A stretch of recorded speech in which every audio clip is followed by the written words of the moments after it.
ஆண்டவராகிய இயேசு கிறிஸ்துவுக்குள் அழைக்கப்பட்டு வழிநடத்தப்பட்டு வருகிற பிரியமான சகோதர சகோதரிகள், உங்கள் யாவருக்கும் நம்முடைய பிதாவாகிய தேவனாலும் கர்த்தராகிய இயேசு கிறிஸ்துவினாலும் கிருபையும் சத்தியத்தோடு கூடிய சமாதானமும் உங்கள் யாவரோடும் இருப்பதாக என்கிற அன்பின் வாழ்த்துக்களோடு, அன்பானவர்களே, நாம் சார்ந்து இருக்கிறதான ஆற்காடு எக்லீசியா சகோதர சகோதரிகளினுடைய அன்பின் வாழ்த்துக்களையும் உங்கள் மத்தியில் தெரியப்படுத்திக் கொள்கிறோம். அன்பானவர்களே, பிரதர் ஆரம்பத்திலேயே நமக்கு ஞாபகப்படுத்தின மாதிரி நாம் இப்போ 5வது தொகுதியினுடைய காரியங்களுக்குள்ள நம்ம கடந்து போய்கிட்டு இருக்கிறோம்.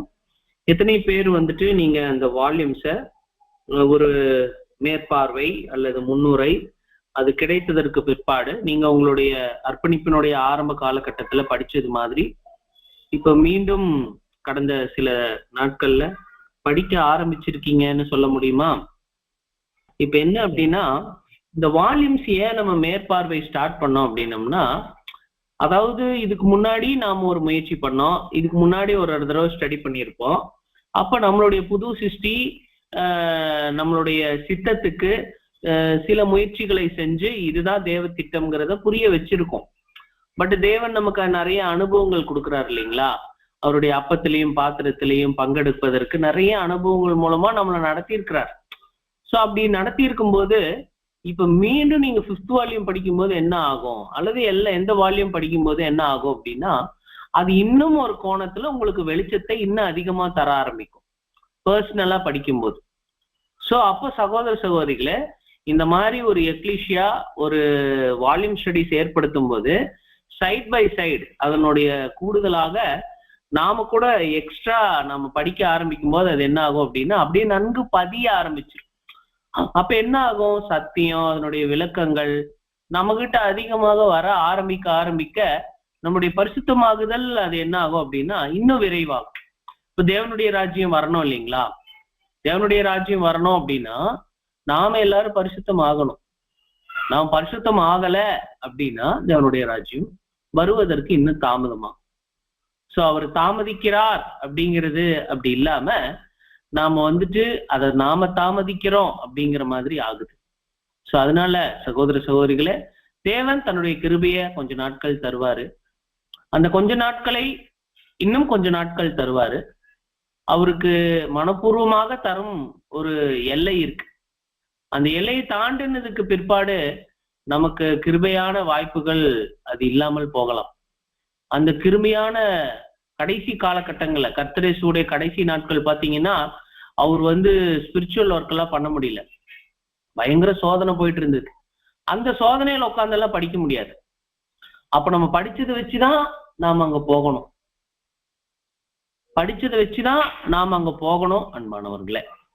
அப்ப அந்த படிச்சதை வச்சு போகணுங்கிறதுனால நம்ம என்ன பண்ண வேண்டியதாக இருக்குதுன்னா, நம்ம படிக்கணும். 4 பக்கங்கள். நான் 5th வால்யூம்னு சொல்லல, ஏதாவது ஒரு வால்யூம் நம்ம கூட இருந்துகிட்டே இருக்கணும். பிரயாணங்கள்ல, அனுதின வாழ்க்கையில அது ஒரு ரொம்ப நல்லது. அட்லீஸ்ட் ஒரு பக்கம் படிச்சுட்டு அதை நாம் நினைத்து பார்த்தோமே ஆனால் கூட அது கூட நம்மளை பரிசுத்தம் ஆக்கும். ஸோ அந்த அளவுக்கு வல்லமை நிறைந்த எழுத்துக்களாக இவைகள் இருக்கின்றன. இதோடு நாம் இப்ப என்ன பண்ணலாம் அப்படின்னா, கடந்த வாரம் பார்த்துட்ட அந்த காரியங்களுக்குள்ள ஜஸ்ட் நாம் போயிட்டு மீண்டும் பண்ணலாம். ஆனா நாம அதை எக்ஸ்பிளைன் பண்ணாம, கடந்த முறை 7ஆம் தூதன் 1வது அத்தியாயம் 5வது தொகுதியில 13 பாயிண்ட்ஸை 7 சுருக்கி கொடுத்திருந்தார். ஒருவேளை நம்மளுடைய அன்புக்குரிய சகோதரிகள் அதை எழுதியிருந்தாங்க. உங்களை யாராவது இப்ப நீங்க வாய்ப்பு எடுக்கலாம், நீங்க பிரதர் நான் சொல்றேன் அப்படின்னு சொல்லிட்டு நீங்க என்ன பண்ணலாம் அப்படின்னா, அந்த 7 பாயிண்ட்ஸ் முதல் அத்தியாயத்துல பிரதர் சுருக்கமா பண்ணியிருக்கிறத நீங்க யாராவது சகோதரிகள் யாராவது வாய்ப்பு எடுக்கலாம்.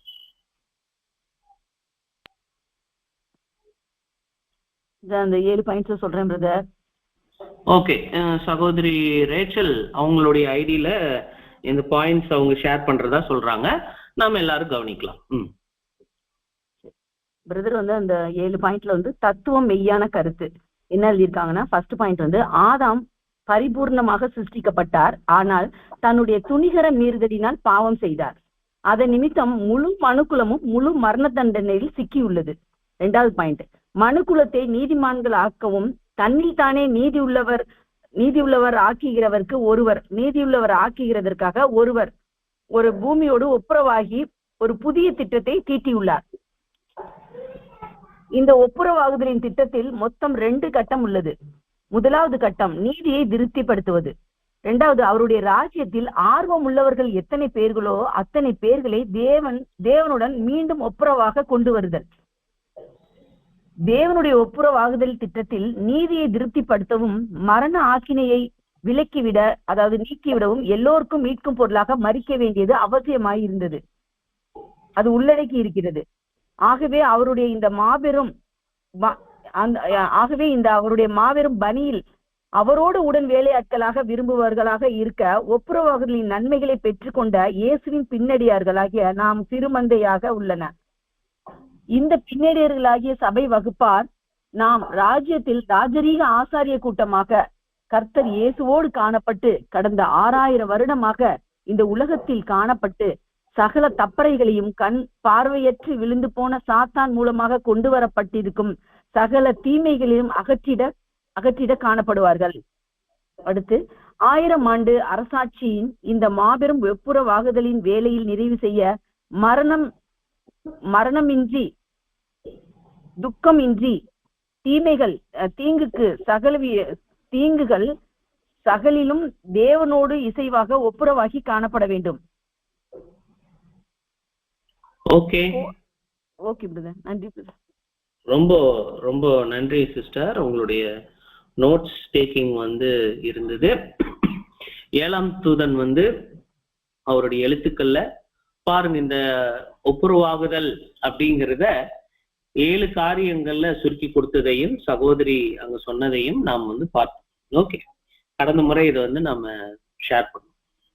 இப்ப என்னன்னா, இப்ப நான் திரும்பவும் அந்த பாயிண்ட்ஸ் ஃபுல்லா சொல்லாம ஜஸ்ட் நம்ம பார்க்க போறோம். அதுக்குள்ள நீங்க எங்க இருக்கீங்கன்னு நீங்க பார்க்கணும், நான் எங்க இருக்கேன்னு நான் பார்க்கணும், இந்த திட்டத்துல நான் எங்க இருக்கிறேன் அப்படிங்கறத பார்க்கணும். ஏன்னா அது ரொம்ப முக்கியம். திட்டம் இருக்கட்டும், திட்டத்துல நான் என்ன பண்ணிட்டு இருக்கேன் அது ரொம்ப அவசியம் இல்லைங்களா? சோ அதனால நீங்க பாருங்க, ஆதாம் பரிபூர்ண மனுஷனாக சிருஷ்டிக்கப்பட்டார். அவர் துணிகரமாக ஒரு மீறுதலுக்குள்ள அவர் போறாரு. ஒட்டுமொத்த மனுக்குலத்தையும் மரணத்துக்குள்ள கூட்டிட்டு போயிட்டார். இதுல நான் இருக்கிறேனா? இதுல நான் இல்லை. ஆனா ஒரு விஷயத்துல நான் வருவேன், அந்த ஒட்டுமொத்த மனுக்குலத்தையும் மரணத்துக்குள்ள கூட்டிட்டு போயிட்டார் அப்படிங்கிறதுல நானும் வந்துடுறேன். ஓகே. 2வது, தேவனே நியாயாதிபதி, மனுக்குலத்தை நியாயத்திற்கு கொண்டு வருவதுல அவர் ஒருவர் தவிர வேற யாரும் இல்லை. இதுல நான் இருக்கிறேன்னா இது முழுக்க முழுக்க தேவனுடைய வேலையாக இருக்கு. ஆனா இங்கேயும் மேன்கைண்ட், மனுக்குலம் அப்படிங்கிற இடத்துல நான் வர்றேன். 3வது, அவருடைய கொள்கைகளுக்கு ஒப்பான வகையில அந்த தெய்வீக திட்டத்தினுடைய நீதியை அவர் திருப்திப்படுத்தணும். இதுல என்னுடைய பங்கு இருக்கான? என்னுடைய பங்கு ஒண்ணுமே இல்லை. மனுக்குலத்தை மீட்டெடுக்கணும், இதுல சபைக்கு பங்கு இருக்கு. அதைத்தான் பின்னாடி கொண்டு வர்றாரு. இந்த மனிதர்களை தேவனோடு கூட சண்டை சச்சரவாயிருச்சு, தேவனோடு கூட ஐக்கியத்துல அவங்க இல்ல, அவங்க மரண நிலையில இருக்கிறாங்க. இப்ப இவங்களை மீண்டும் ஒப்புரவாக்கணும் அப்படின்னா அந்த ஒப்புரவாக்கக்கூடிய திட்டத்துல கிறிஸ்து அப்படிங்கிற ஒருவர் மரிக்க வேண்டியதாக இருக்கு. ஜீசஸ், கர்த்தரேசு என்கிற ஒருவர் மரிக்க வேண்டியதாக இருக்குது. இது அந்த திட்டத்தினுடைய முக்கிய அம்சம். இதுல நான் இருக்கிறேன்னா அதுல நான் இல்லை. ஆனா 5வது பாயிண்ட்ல நான் வர்றேன், நீங்க வரீங்க, நாங்க வரோம், நீங்க வரீங்க. அப்போ நம்ம யாரு அப்படின்னு சொல்லி பார்க்கும்போது கர்த்தரேசுவின் பின்னடியார்கள். நாம இப்பவே ஒப்புரவாக்குதலின் பலன்களை அனுபவிச்சுட்டு இருக்கிறோம். அதாவது தேவன் கூட நாம சேர்ந்தாச்சு. நமக்கு முன்னாடி இருந்த நிறைய பேரு தேவன் கூட பகையாளிகளா இருந்தாங்க. ஆனா நாம மட்டும் என்ன ஆயிட்டோம்னா, கர்த்தரேசுவின் மேல் வைத்த விசுவாசம், அவருடைய ரத்தம், தேவனுடைய கிருபை, அதனால என்ன ஆயிட்டோம் அப்படின்னோம்னா தேவன் கிட்ட நாம ஒப்புரவு ஆயாச்சு. இனி நம்ம கூட இருக்கிற தேவன் கூட ஒப்புரவாகாத கோடிக்கணக்கான ஜனங்களை ஒப்புரவாக்கணும். இதுதான் நம்மளுடைய ஊழியம். சோ அந்த ஊழியம் செய்யக்கூடியவங்களை ராயல் பிரீஸ்ட்ஹுட் அப்படின்னு செய்யறார். அதாவது சர்ச் கிளாஸ், அவங்கதான், இங்கதான் நாம் இருக்கிறோம். பாருங்க, இந்த திட்டத்துல சபைக்கு எவ்வளவு பெரிய பங்கு இருக்குது அப்படிங்கறத பாருங்க. ராஜ்யம் 2800 எந்த வருஷங்க?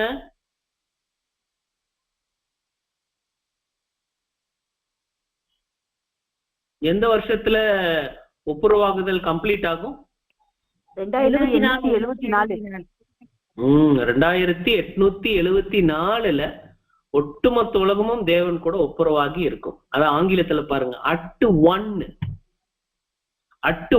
2 பேரா ஆயிட்டாங்க, பிரிஞ்சுட்டாங்க. தேவன் மனுக்குலம்னு 2 பிரிஞ்சிருச்சு. ஆனா இப்ப என்ன ஆக போகுது அப்படின்னா, அட் ஒன்னா மாறப்போகுது, ஒன்றாக மாறப்போகுது. இந்த ஒப்புருவாக்குதல் அப்படிங்கிறதுக்கு இன்னொரு அர்த்தம் சொல்லணும்னா, ஒன்றாக்குதல், உறவு ஆக்குதல், ஒரே உறவுக்குள் கொண்டு வருவது என்று நாம் புரிஞ்சுக்கணும். ஓகே, இப்போ சகோதரி ரேச்சல் தவிர வேறு யாராவது நீங்க என்ன செய்யலாம் அப்படின்னா, இந்த 5th வால்யூமை நாம சில பாகங்களாக பிரிச்சிருந்தோம். எல்லா சாப்டர்ஸையும் ஒரு சாப்டர் ஒரு தலைப்பு கீழே பிரிச்சிருந்தோம். அது யாராவது சகோதரிகள் சொல்ல முடியுங்களா? வேறு யாராவது சொல்லலாம் பிரதர். ஓகே, சொல்லுங்க. முதல் யாரு? சாப்டர் வந்து ஜாஸ்மின் பிரதர். ஓகே, சொல்லுங்க. முதல் 2 சாப்டர் வந்து யெகோவா தேவனை பற்றி, author of atonement. Very nice. Okay. 3லிருந்து 7வது சாப்டர் வரலையும் மீடியேட்டர் ஆஃப் அட்டோன்மென்ட், நம்ம கர்த்தராகிய இயேசு கிறிஸ்துவை பத்தி. ஓகே. 8, 9, 10, 11 இந்த 4 சாப்டரும் சர்ச் ஆஃப் அட்டோன்மென்ட், சேனல் ஆஃப் அட்டோன்மென்ட், அதாவது பரிசுத்தாவி வல்லமை, அதாவது ஒப்புரவாக்குதலின் வாய்க்காலா இருக்கிறது பத்தி. அடுத்தது 12லிருந்து 15 வரலையும் மனிதர்களை பத்தி, பெனிஃபிஷரி ஆஃப் அட்டோன்மென்ட், பயனாளி அல்லது பயனடைந்தவர்கள். 16வது சாப்டர் வந்து சபை, க்ளோசிங் என்கரேஜ்மெண்ட், உற்சாகமூட்டும் வார்த்தைகள் மூலம் அது அந்த சாப்டர் இருக்கு.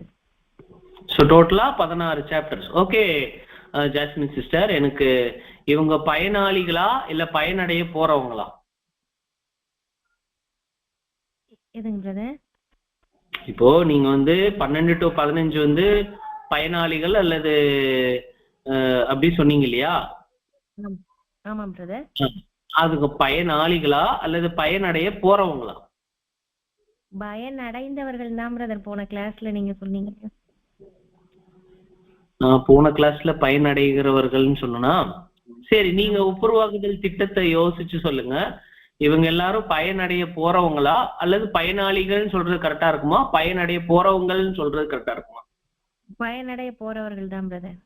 அருமை அருமை, அதைத்தான் கேட்டோங்க. ஓகே, நன்றி சிஸ்டர், தேங்க்யூ. சோ அன்பானவர்களே, நீங்க பாருங்க, நம்மளுடைய ஒட்டுமொத்த வால்யூம் 5ஐயும் நாம் இங்க சுருக்கிட்டோம். முதல்ல இந்த ஒப்புருவாக்குதலின் திட்டத்தை எழுதினவர் அல்லது உருவாக்கினவர் அல்லது அதனுடைய கர்த்தர், அதனுடைய ஆக்கியோன் யார் அப்படின்னா, அது நம்மளுடைய யாவே, பரம தகப்பன். அதை முன்னின்று நடத்தக்கூடியவர் யார்? இந்த திட்டத்தை, இந்த ஒப்புருவாக்குதலினுடைய பிளான ப்ராஜெக்ட் ஆபீசர் யார், மேனேஜர் யாரு, அதை முன்னின்று நடத்துறவர் யாரு அப்படின்னா கர்த்தரேசு. அது எந்த சக்தி மூலமா, எந்த வாய்க்கால் மூலமா கர்த்தரேசு நடத்துவார்னா, பரிசுத்தாவியை வச்சுதான் இந்த வேலையை எல்லாத்தையும் செய்ய போறார். யாருக்காக? பயனாளிகளாகி ஒட்டுமொத்த மனுக்குலத்துக்காக. யார் திட்டம் போட்டது? யாவே. யார் மூலமாக நடத்த போறார்? கர்த்தரேசு. எவ்விதம் நடத்த போறார்? பரிசுத்தாவியின் மூலமா. யார் பயனடைய போறாங்க? ஒட்டுமொத்த மனுக்குலம்.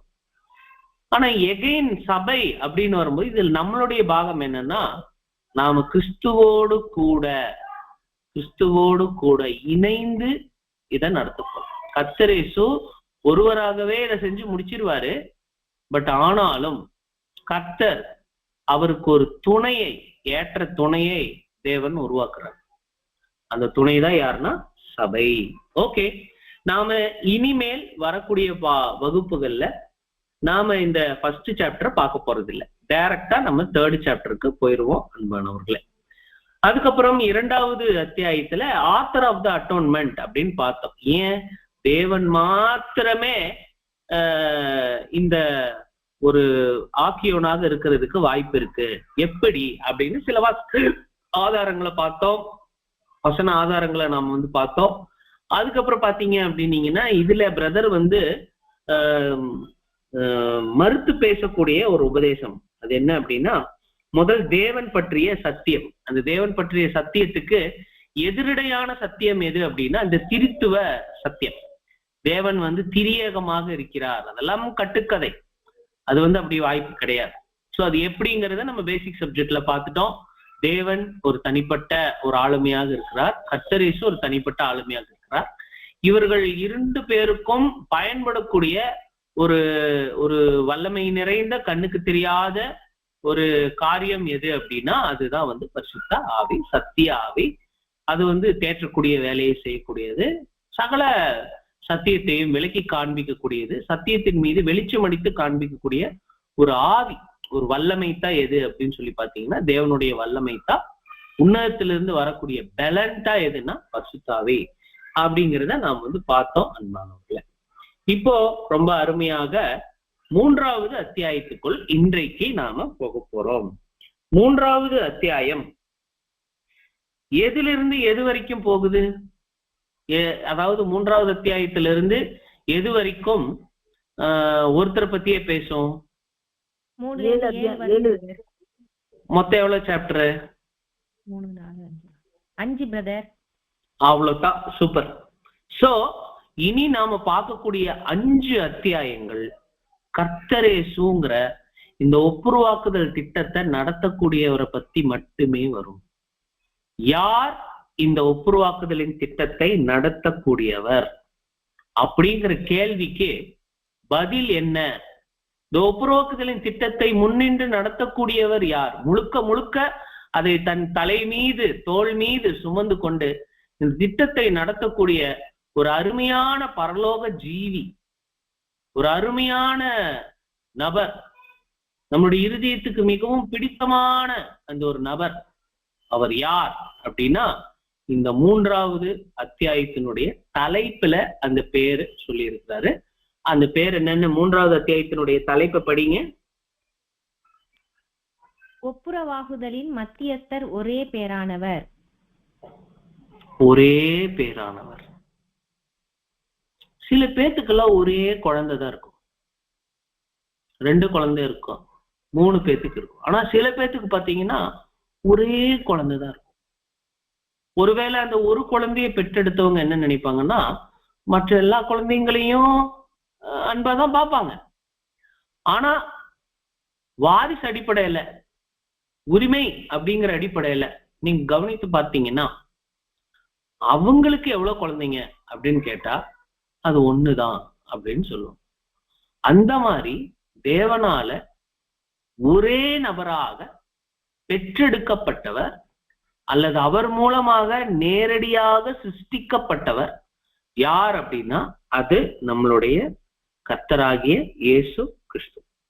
அவர் ஒருவர் தவிர வேறு யாரும் கிடையாது. இப்படி இந்த அகிலாண்ட இந்த பரம காரியம் கர்த்தர் இயேசு தேவனுடைய குமாரன், ஒரே பேரான குமாரன் அப்படிங்கிற ஒரு கருத்தை முன் வச்சுட்டு பல்வேறு நிறைய கருத்துக்களை இவரு முதல் வந்து பிரதர் என்ன பண்றாருன்னா இந்த அத்தியாயத்துல பட்டியல் போட்டுறாரு. அப்படியே வரிசையா கிரமமா எழுதிக்கிட்டே வர்றார். ஜீசஸ்னா யார், அவர் எங்க இருந்தார் தெரியுமா, எப்படி இருந்தவர் தெரியுங்களா, அவர் எப்ப உருவானார் தெரியுங்களா அப்படின்னு சொல்லிட்டு பேச ஆரம்பிக்கிறார். அப்படியே பேசிக்கிட்டே வந்துட்டு என்ன பண்றாருன்னா தான் பேசின காரியங்களுக்கெல்லாம் அதிகாரப்பூர்வமான ஆதாரங்களை வசனத்திலிருந்து 7ஆம் தூதன் எடுத்து வைக்கிறான். மீண்டும் சொல்றோம், தேவனுக்குன்னு ஒரே பேரான அவரால் நேரடியாக அவருடைய கரம் கொண்டு நேரடியாக சிருஷ்டிக்கப்பட்ட ஒரே சிருஷ்டி, முதல் சிருஷ்டி, ஒரே சிருஷ்டி கர்த்தராகிய இயேசு கிறிஸ்து. இவர் எங்க இருந்தார், எப்படி இருந்தார் அப்படிங்கிற காரியங்களை எல்லாம் அப்படியே அழகா பேசிட்டு வர்றார்.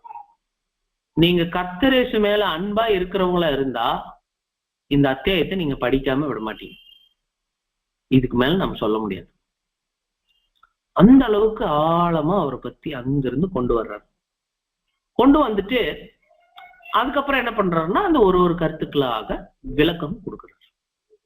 இப்ப பாருங்க, அவர் சொல்லக்கூடிய காரியங்களினுடைய ஒரு சாராம்சத்தை நம்ம பார்க்கலாம். பைபிள்லயே வச்சு முதல் வசனம் என்ன சொல்லுது? யாராவது சொல்லுங்களேன். பைபிளினுடைய முதல் வசனம் என்ன சொல்லுது? ஆதியிலே. ஆதியிலே, அதுக்கு மேலதான் முக்கியமானதே இருக்கு. ஆதியிலே தேவனோட வார்த்தை இருந்தது. அந்த வார்த்தை மனவுருவானார்.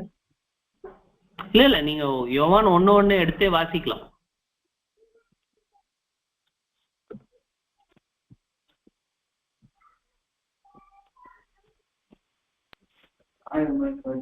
ஆதியிலே வார்த்தை இருந்தது, அந்த வார்த்தை தேவனிடத்தில் இருந்தது, அந்த வார்த்தை தேவனாய் இருந்தது.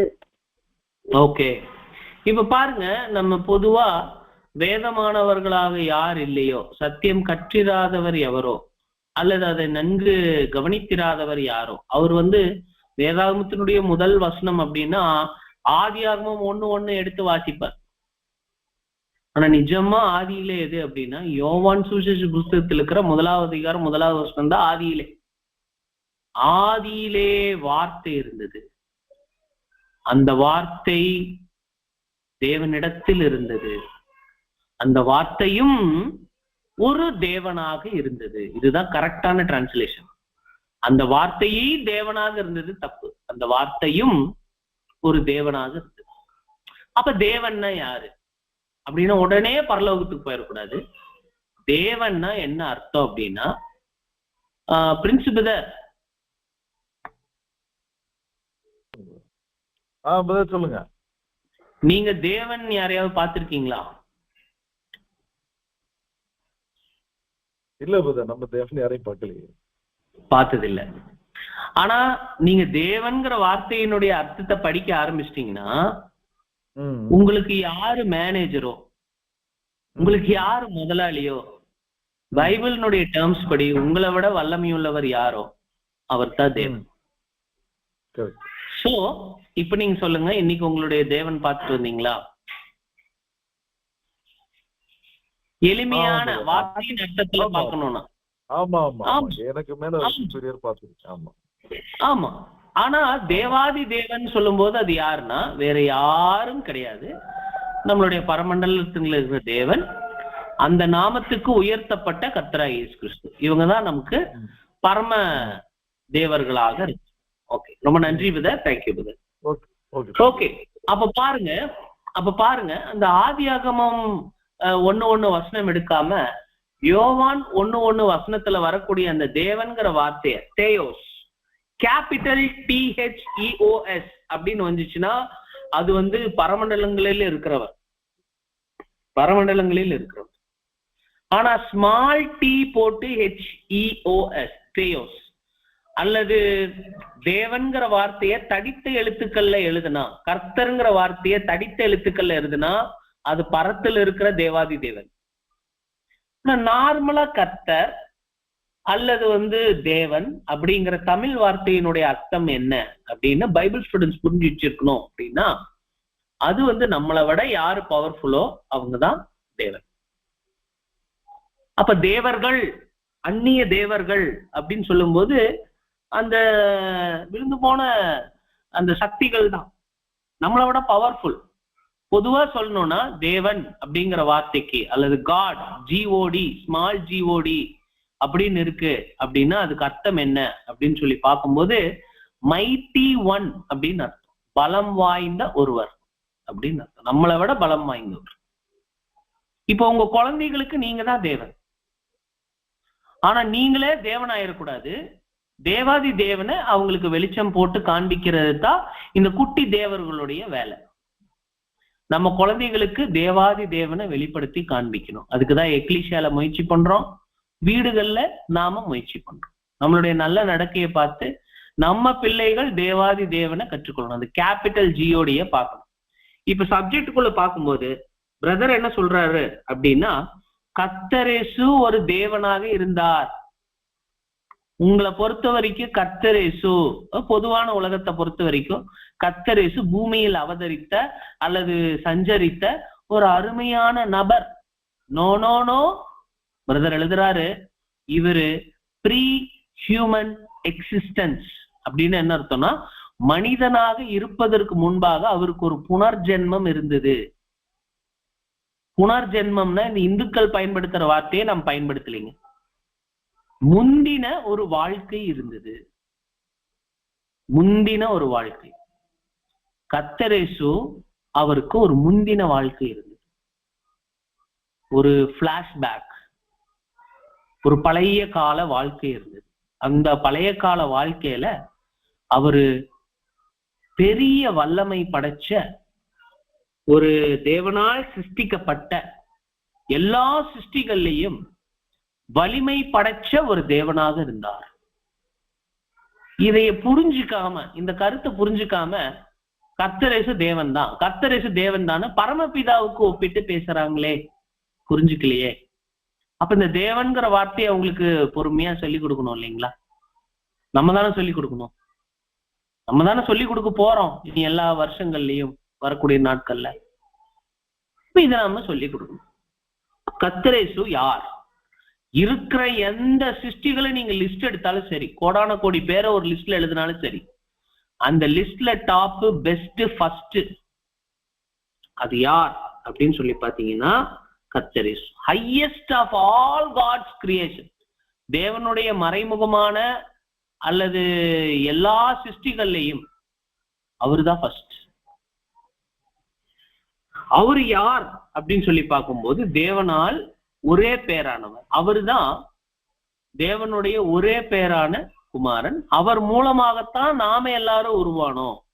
அப்ப நம்ம எல்லாருக்கும் முன்னாடி அவர் இருக்கிறதுனால அவர் நமக்கு தேவன்.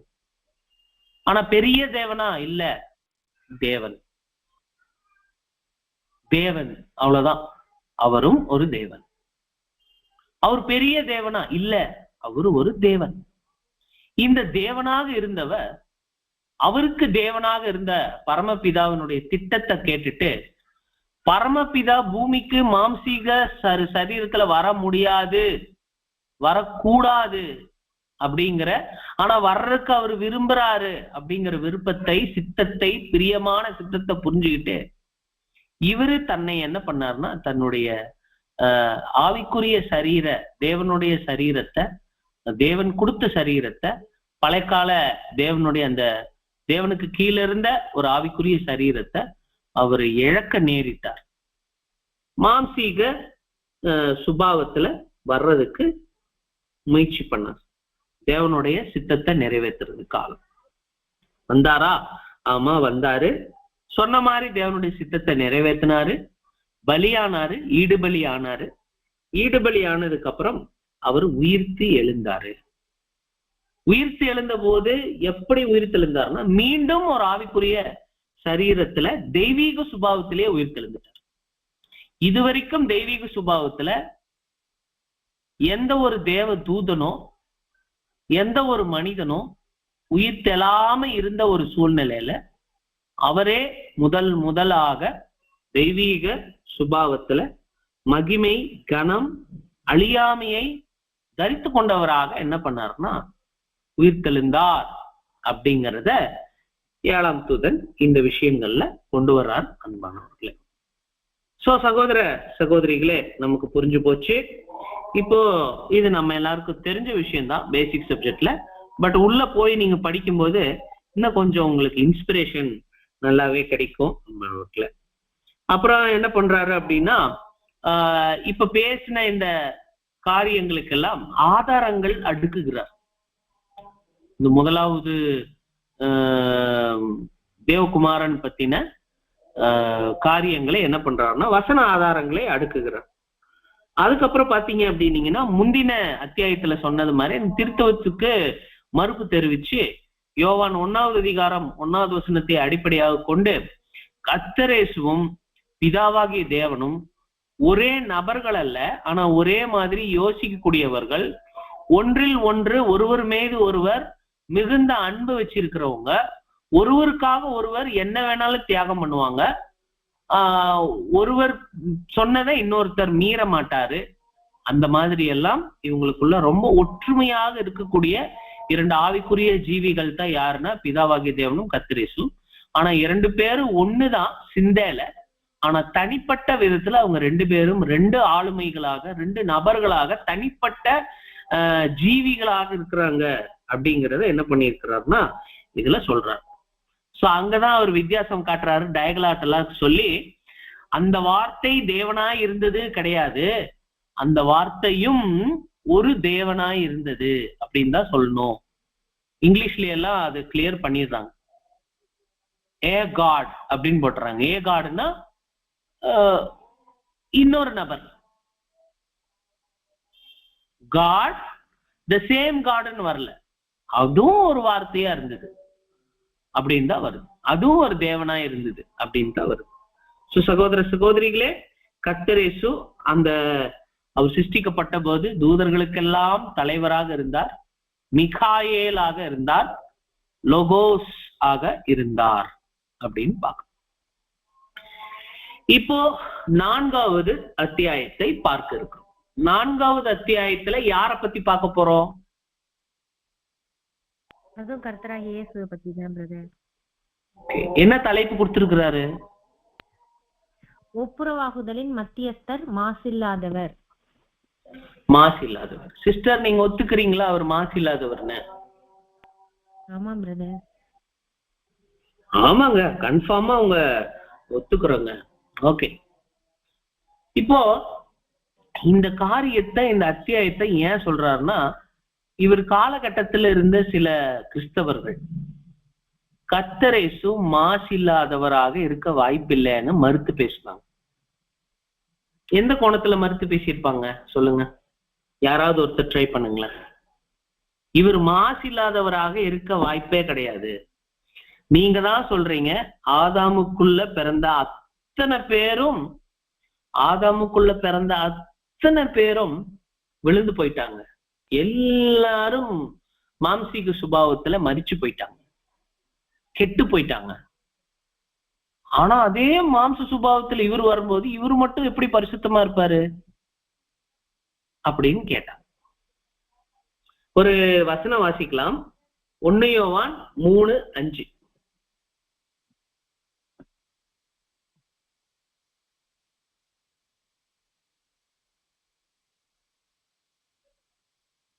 சொல்லுங்க பிரதர், வாய்ஸ் கட்.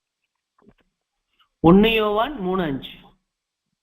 அவர் நம்முடைய பாவங்களை சுமந்து தீர்க்க வெளிப்பட்டார் என்று அறிவீர்கள். அவரிடத்தில் பாவம் இல்லை. அவரிடத்தில் பாவம் இல்லை, பாவ அழுக்கு இல்லை, குற்றம் இல்லை, கரை இல்லை, அவர் மாசு இல்லாதவர் அப்படின்னு வசனம் சொல்லுது. இப்ப எபிரேயர் 7:26 கூட வாசிக்கும்.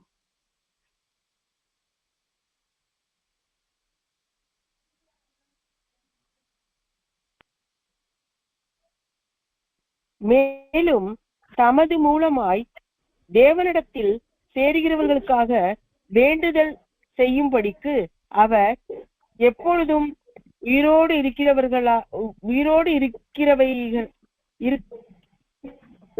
இருக்கையால் அவர் அவர்களை முற்றுமுடிய ரட்சிக்க வல்லவராய் இருக்கிறார். 7:26 இல்ல பரிசுத்தரும் குற்றமற்றவரும் மாசில்லாதவரும் பாவிகளுக்கு விலகினவரும் வானங்களிலும் உயர்ந்தோருமாய் இருக்கிற இவ்விதமான பிரதான ஆசாரியரே நமக்கு ஏற்றவராய் இருக்கிறார். அப்போ பாடத்தினுடைய, அதாவது அத்தியாயத்தினுடைய தலைப்பில் இருக்கிற அந்த மாசில்லாதவர்ங்கிற வார்த்தை 7ஆம் தூதன் எங்கிருந்து எடுத்து எழுதி இருக்கிறார்னா எபிரேயர் 7:26 இருந்து தான் எடுத்து எழுதி இருக்கிறார். மாசில்லாதவர் எழுதிட்டார்.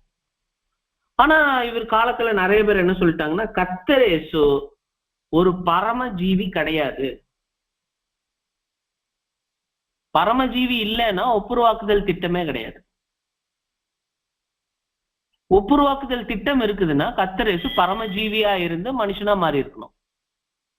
ஆனா மனுஷனா பிறந்துட்டாலே உங்க திட்டத்தின்படி எல்லாரும் மாசு உள்ளவர்களாயிருவாங்க. இன்னொரு வசனம் வாசிக்கலாம். யோபு 14:14.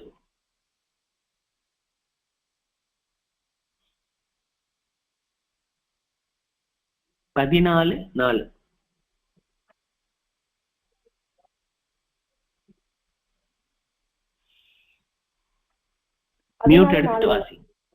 14:4. அசுத்தமானதிலிருந்து அசுத்தமானதை பிறப்பிக்கத்தக்கவன் உண்டோ? ஒருவனும் இல்லை. அசுத்தமானதிலிருந்து சுத்தமானதை பிறப்பிக்க முடியுமோ? முடியாது அப்படின்னு சொல்லும் போது, சகோதர சகோதரிகளே, இங்க என்ன பிரச்சனை அப்படின்னா, ஆதாமுக்குள் பிறந்த அத்தனை பேருமே மாம்சீக சரீரத்துல இருக்கிறாங்க, எல்லாரும் விழுந்து போன சரீரத்துல இருக்கிறாங்க. எல்லாருக்குள்ளேயும் மாசு வந்துருச்சு, தூய்மையற்ற நிலை வந்துருச்சு. அப்ப இவங்களுக்குள்ள இருந்து, ரொம்ப குறிப்பா மரியாளுக்குள்ள இருந்து பிறந்த கர்த்தரேசுக்குள்ளேயும் மாசு இருக்க வாய்ப்பு இருக்கு. அவருடைய சரீரத்துல மாசு இருக்க வாய்ப்பு இருக்கு. அப்படின்னா அவருடைய மனசுக்குள்ளேயும் மாசு இருக்க வாய்ப்பு இருக்கு. அப்ப மாசு இருந்துச்சுன்னா அவர் யாருன்னா தேவன் இல்ல. அப்ப மாசு இருந்துச்சு அப்படின்னா அவரும் ஒரு சாதாரண மனுஷன்தான். அப்போ ஒப்புருவாக்குதல் திட்டம் இல்லை அப்படின்ன போது நம்மளுடைய ஆர்சி சகோதரர்கள் என்ன பண்ணிட்டாங்கன்னா, ஐயோ அப்படியெல்லாம் இல்லைங்க, கர்த்தரேசு ஒரு ஸ்திரீயின் வயிற்றுல இருந்தாருன்னு நம்ம சொல்றோம் இல்லைங்களா, அந்த ஸ்திரீ சாதாரண ஸ்திரீ இல்ல, அந்த ஸ்திரீ ஒரு பரிசுத்த வாட்டி, அந்த ஸ்திரீ ஒரு பரிசுத்த தாயார், அதுதான் ஒரு கன்னிகை, அவ ஒரு இமாக்குலேட் அப்படின்ட்டா. இமாக்குலேட் அப்படின்னு என்ன அர்த்தம்னா, இமாக்குலேட் அப்படின்னா அப்படியே சுத்தத்திலேயே சுத்தம், சுத்தம், அந்த அளவுக்கு சுத்தம். கடவுள் என்ன பண்ணிட்டாருன்னா, அந்த அம்மாவை பரிசுத்தமாக்கி அந்த அம்மா கருவுக்குள்ள ஜீசஸ்ங்கிற கருவை கொண்டு வந்ததுனால, அப்போ மரியாள் கூட யாரு அப்படின்னா பவர்ஃபுல்லான ஆளுதான். மரியாள் கூட பவர்ஃபுல்லான ஆளுதான். அதனால மரியாளுக்கு ஒரு சிலையை வையே, மரியாளை நீ வழிபடணும். மரியாளுக்குள்ள இருந்துதான் ஜீசஸ் வந்திருக்கிறாரு. ஜீசஸே மரியாளுக்குள்ள இருந்து தான் வந்திருக்கிறாரு. அப்ப மரியாள் ஒரு பெரிய ஆளு அப்படின்னு சொல்லிட்டு மரியாளையும் கொஞ்சம் உயர்த்த வேண்டியதாயிடுச்சு. சரி, மரியாளவே உயர்த்திட்டோம், கூடவே அப்படியே அவங்க அப்பாவையும் உயர்த்திடலாம் அப்படின்னு சொல்லிட்டு மரியாளுடைய அப்பாவையும் உயர்த்திட்டான். சோ சூசை, மரியாள், சேசு, சூசை, மரியாள், சேசு, அதாவது புனித குடும்பம் அப்படின்னு உருவானது ரோமன் கத்தோலிக்க கருத்துல உருவாயிடுச்சு. 7ஆம் தூதன் இருந்த காலகட்டத்துல இது எல்லாம் பாக்குறாரு. கர்த்தரேசு பரிசுத்த மரியாளுக்குள்ள இருந்தா வந்திருப்பாரு. வசனம் வேற பிரச்சனை பண்ணுதே, அசுத்தமானதுல இருந்து சுத்தத்தை யாருனாலையும் கொண்டு வர முடியாது அப்படின்னு சொல்லுதே. அப்ப இது என்னவாக இருக்கும் அப்படின்னு, இது என்னவாக இருக்கும் அப்படின்னு சொல்லிட்டு அவர் யோசிக்க ஆரம்பிச்சுட்டு இந்த கேள்வியை நம்மகிட்டயே கேட்டுட்டு, இது எப்படி அப்படிங்கிற போது இதனுடைய சத்தியத்தை 3 பாகங்கள்ல கொடுக்கிறாரு. யாராவது ஒருத்தர் ட்ரை பண்றீங்களா? இந்த மாதிரி ஒரு சிக்கல் நிறைந்த, கர்த்தரேசு மாசு இல்லாதவர் கிடையாது, அவர் மாசு உள்ளவர் தான். ஓஹோ, அப்ப மாசு இல்லாதவரா இருக்கிறாருன்னா மரியாள் மாசு இல்லாதவரா இருக்கணும். மரியாள் மாசு இல்லாதவரா இருந்தா ஜீசஸும் மாசு இல்லாத அப்படி நம்ம பண்ணிக்கலாம் அப்படின்னு சொல்லி மரியாளையும் சேர்த்தி ஆதரிக்க வேண்டியதாக இருக்கு, அனுமானிக்க வேண்டியதாக இருக்கு. இது சரியா, இது தவறா, இதுல இங்க இருக்கிற சத்தியம் என்ன? ஓகே சகோதர சகோதரிகளே, நம்ம முயற்சி செய்யலாம். இப்போ தேவன் இதை எப்படி உண்மையா கையாண்டார் அப்படிங்கிறத 7ஆம் தூதன் எழுத முயற்சிக்கிறாரு. அது என்ன அப்படின்னா, நான் சொல்றேன், நீங்க ஆம் இல்லை மட்டும் சொல்லுங்க. மரியாள் ஒரு தனிப்பட்ட விதத்தில் பரிசுத்த வாட்டியோ, வானத்திலிருந்து உதித்த ஒரு பரிசுத்த நபரோ, தேவனால் பிரத்யேகமாக பரிசுத்தமாக்கப்பட்ட பிறப்பிலிருந்தே பரிசுத்தமாக்கப்பட்ட ஒரு நபர் கிடையாது. ஆம் இல்லை?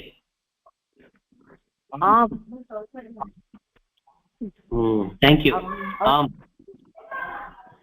மரியாள் நம் எல்லாரையும் போலவும் ஆதாமின் விழுந்து போன வம்சத்தில் வரக்கூடிய ஒரு பலவீனமான அபூர்ணமான மனுஷிதான். இதுதான் சத்தியம். அப்ப எப்படி அப்படிங்கிற போது இரண்டாவது ஒரு சத்தியம் கொண்டு வராரு. அது என்ன அப்படின்னா, பொதுவாக ஒரு ஸ்திரீயாகவே இருக்கும்போது ஜெனிப்பித்தல் என்பது ஒரு ஸ்திரீவுக்குள் ஏற்படுவது கிடையாது. ஜீவனுக்குரிய சத்து என்பது ரீதியாக, உயிரியல் ரீதியாக அது தந்தையினிடமிருந்தே வருகிறது. இது ரொம்ப முக்கியமான விஷயம். நம்ம எல்லாருக்கும் சயின்ஸ் எல்லாமே படிச்சிருக்கிறோம், தெரிஞ்ச விஷயம். லிவிங் எனர்ஜி அப்படிங்கிற ஒரு விஷயம் அது வரணும் அப்படின்னா அது தந்தை கிட்ட இருந்து தான் வரணும். தாயினுடைய வேலை என்னன்னா அந்த ஜீவ சக்தியை ஒரு உருவம் கொடுக்கக்கூடிய ஒரு ஒரு பெட்டக வேலை மாத்திரம்தான் அவங்க பண்றாங்க. எல்லாம் நம்ம குழந்தைங்க எப்படி நம்ம வீட்டுக்குள்ள இருந்து வளர்றாங்க, நம்ம வீட்டுக்குள்ள தானே படிச்சு சாப்பிட்டு வளர்றாங்க. அந்த மாதிரி வீடு போன்ற ஒரு அறை வசதியை அல்லது ஒரு உயிரினம் உருவாகக்கூடிய மாம்சீக சரீரம் உருவாகக்கூடிய ஒரு ஒரு இடமாகத்தான், ஒரு ஒரு வசதி செய்து கொடுக்கக்கூடிய ஒரு பெட்டகமாகத்தான் தாய் இருக்கு. கரு தான் ரொம்ப முக்கியம். அந்த கரு யாருடையது? தந்தையுடையது.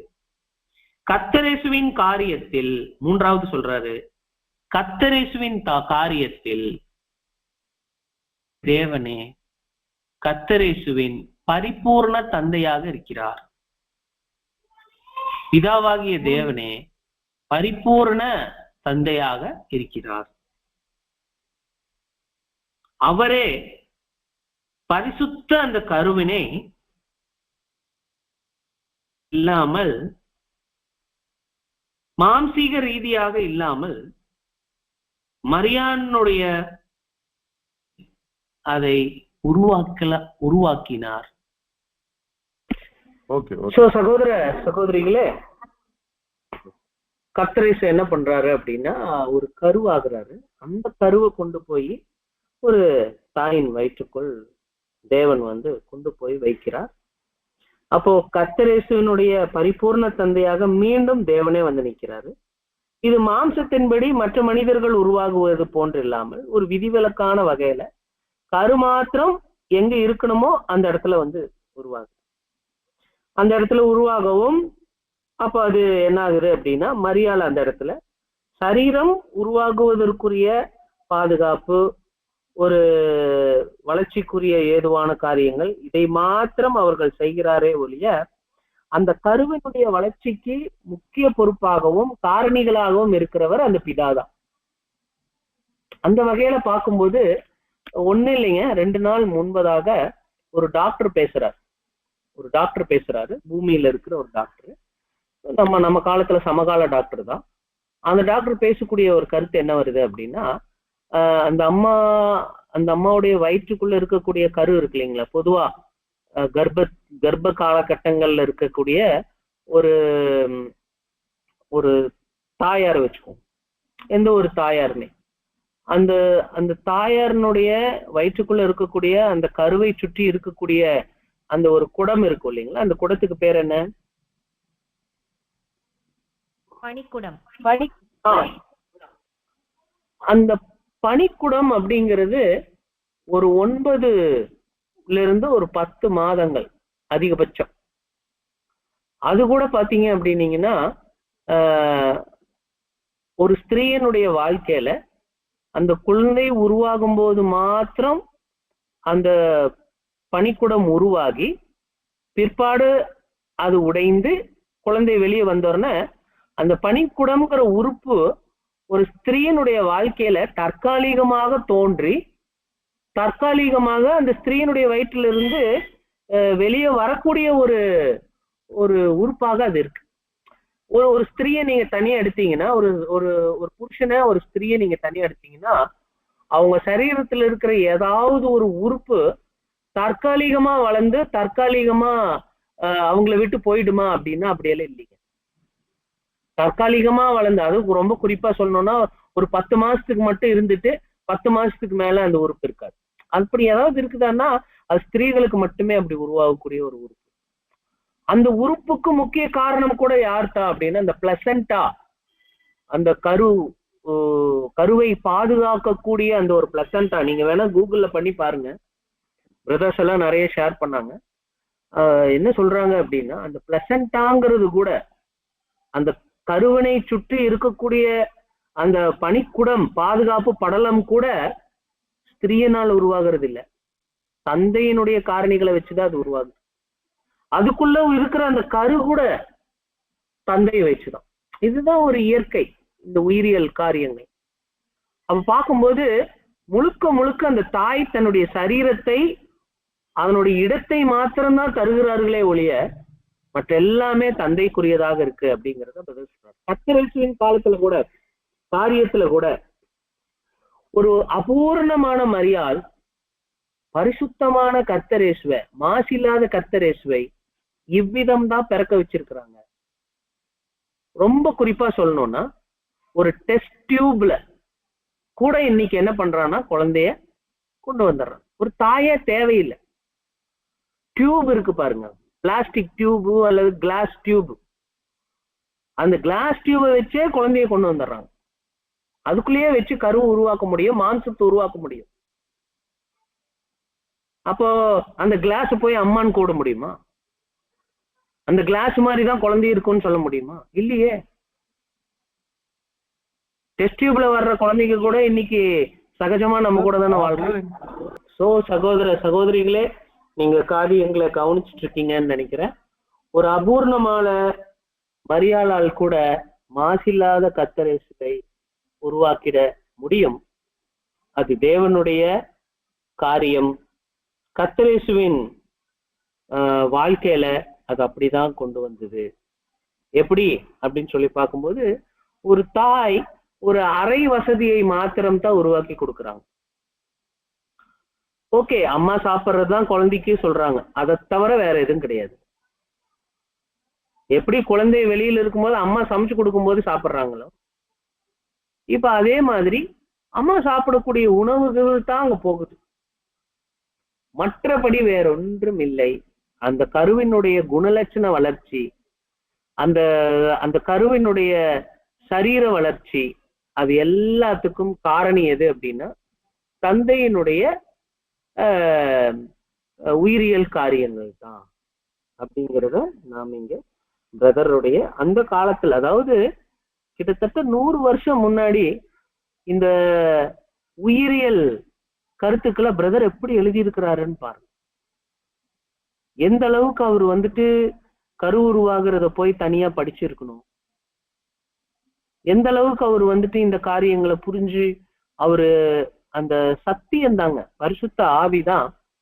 நாம இப்ப அட்வான்ஸா இந்த டெஸ்ட் டியூப் பேபியை பற்றி ஈஸியா நம்ம எக்ஸ்பிளைன் பண்ணிடுறோம். ஆனா அந்த காலத்துல டெஸ்ட் டியூப் எல்லாம் இல்லைங்க, அந்த காலத்துல அந்த மாதிரி இதெல்லாம் இல்லை. அப்படி இருக்கும்போது அவர் எப்படி இதை எக்ஸ்பிளைன் பண்ணியிருக்கிறாரு, அதை போய் நிறைய சயின்டிஸ்ட் கிட்ட எல்லாம் பேசியிருப்பாரு, டாக்டர்ஸ் கிட்ட பேசியிருப்பாரு அப்படிங்கிறத நீங்க கொஞ்சம் பாருங்க. சோ சகோதர சகோதரிகளே, நாம் இன்றைக்கு இந்த 3 மற்றும் 4வது அத்தியாயங்கள்ல கர்த்தரேசுவை பற்றின காரியங்களை நாம் பார்த்துட்டு வரோம். தேவனுக்கு சித்தமானால் இன்னும் வரக்கூடிய நாட்கள்ல நாம் என்ன செய்யலாம் அப்படின்னா எஞ்சி இருக்கக்கூடிய பாகங்களை நாம் பார்க்கலாம். அது வரைக்கும் தேவன் தாமே நம்மை காத்து வழிநடத்துவாராக. நாம் இப்போ அடுத்தது பார்க்கக்கூடியது எது அப்படின்னா சகோதரர்களுக்கு ஒப்பானார் அப்படிங்கிற ஒரு காரியம். அதை தேவ சித்தப்படி நாம் பார்க்கலாம். அது வரைக்கும் தேவன் நம்மை காத்து வழிநடத்துவார். ரொம்ப நன்றி பிரதர் சிஸ்டர்ஸ். தேங்க்யூ.